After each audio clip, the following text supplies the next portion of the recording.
We are living with an artificial division within our thinking. Most of us seem to think we are thinkers of our thoughts. If we are we not rather dark creatures? Are our minds not a divided place? Do divisions not lead to conflict? Have you not experienced inner conflict in your life? Is your mind divided? Why are you broken up? Why have you never asked this before? If you have a book, the book may be composed of words, paper, covers, titles, chapters. Many things make a book.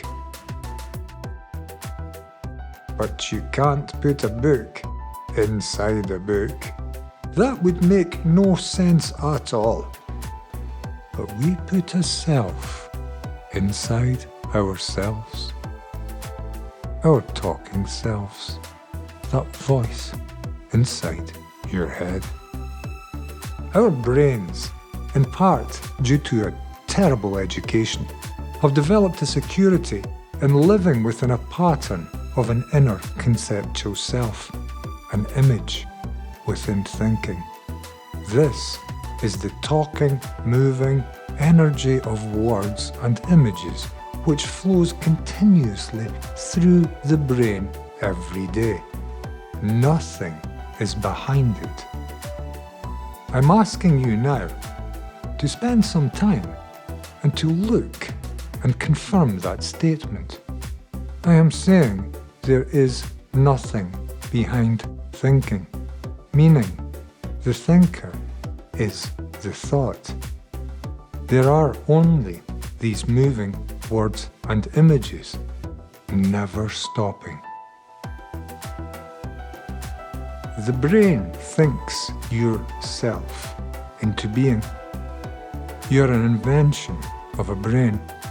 This accepted, unquestioned, societal illusion of the magnitude of a flat earth states that the movement of thought is brought into motion through the activities of something like a continuing inner thinker.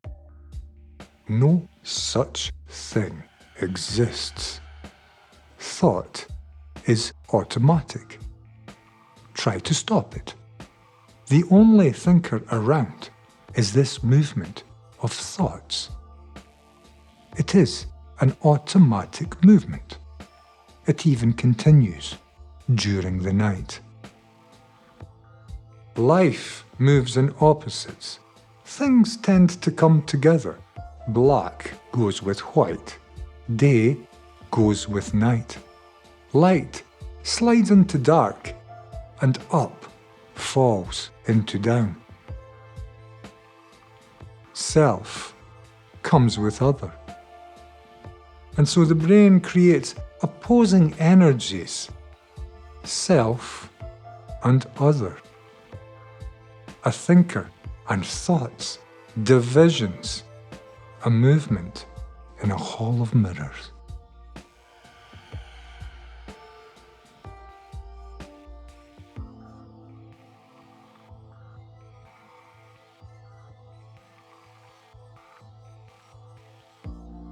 When a bus is moving rapidly in our direction,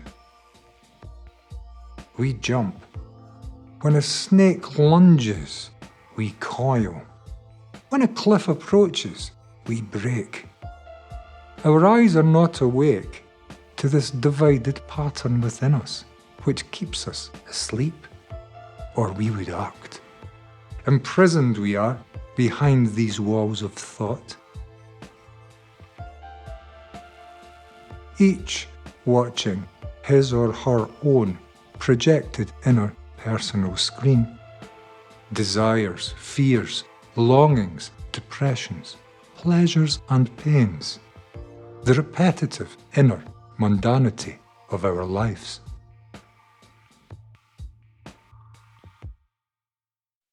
There are several things to point to question your current understanding of what you are and how your brain functions. If you're a thinker, why can you not stop thinking? Pick it up later. Why is thought eternally in conflict with itself? Why does thought come to conflict with other thinkers? Again, thought conflicting against thought. Pleasure there is, alongside its accompanying opposite. Wealth and poverty too. Opposites are everywhere.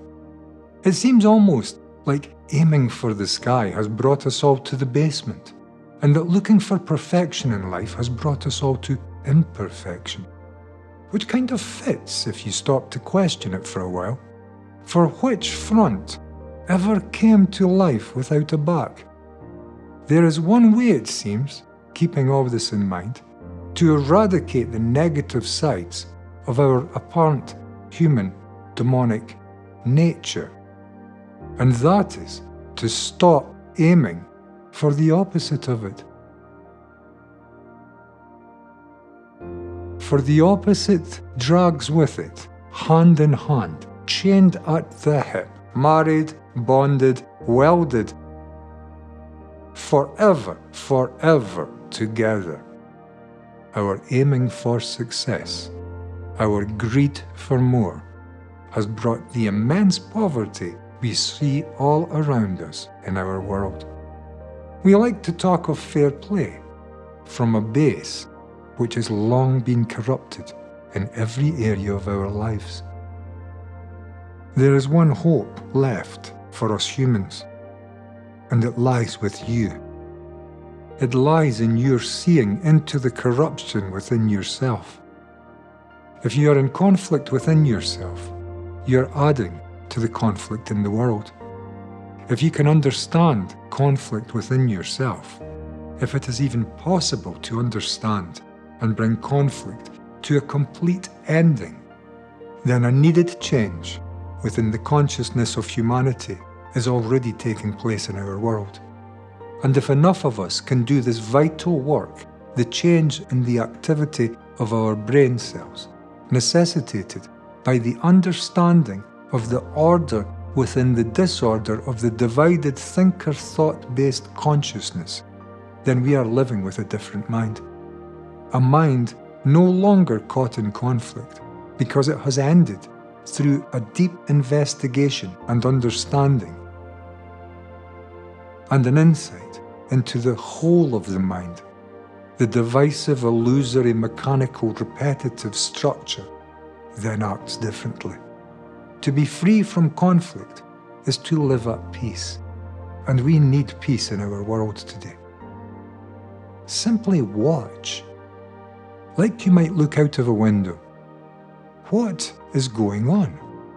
Who is watching? Where do thoughts come from? Hold the questions. Follow the answers. Find the new questions. Become a detective. Or remain for eternity in a divisive state, in a conflicted mind, in a world run on automatic thinking. A problem with automatic. We are going to automatically drive ourselves over a cliff of our automatic stupidity, which arises from a complete lack of understanding of how we function truthfully, psychologically.